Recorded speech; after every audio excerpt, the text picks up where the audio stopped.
Salut les paranges, nouvelle vidéo, nouvelle question, une question qui intéressera cette fois plutôt l'entourage.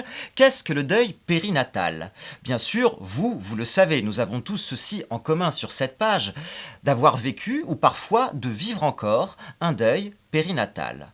Pourtant, nous sommes nombreux à ignorer ces différentes réalités. Bien souvent, c'est quand ce drame s'immisce qu'on s'intéresse par la force des choses à sa définition.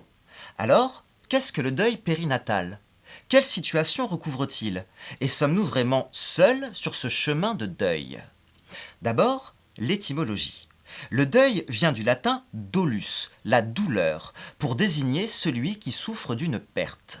Quant à périnatal, il nous vient de péri, qui signifie autour, et natal, la naissance. Le deuil périnatal est donc la douleur éprouvée pour la mort de son enfant, avant ou après sa naissance. D'un point de vue médical, on parlera de mort périnatale. Elle intervient entre la 22e semaine d'aménorrhée et les premiers jours post-accouchement.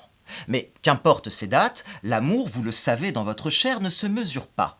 Et c'est pourquoi le deuil périnatal bénéficie d'une conception élargie. Il concerne principalement les 4 cas suivants: la MFIU, ou mort fœtale in utero, la MIN, ou la mort inexpliquée du nourrisson, l'IMG, ou l'interruption médicale de grossesse, et bien sûr les FC, c'est-à-dire les fausses couches. Ces différents sigles permettent de communiquer aisément un diagnostic et il vous appartiendra donc de les retenir. Mais quelle que soit votre situation, sachez que vous n'êtes pas seul. C'est plus de 7000 familles qui sont concernées chaque année en France, soit donc 70 000 familles la dernière décennie. Un chiffre suffisamment grand pour que nous tous, paranges, entourage, ayons aujourd'hui le besoin d'en parler. Simplement, dignement. En parler, oui, car c'est par votre parole que débutera votre chemin de deuil.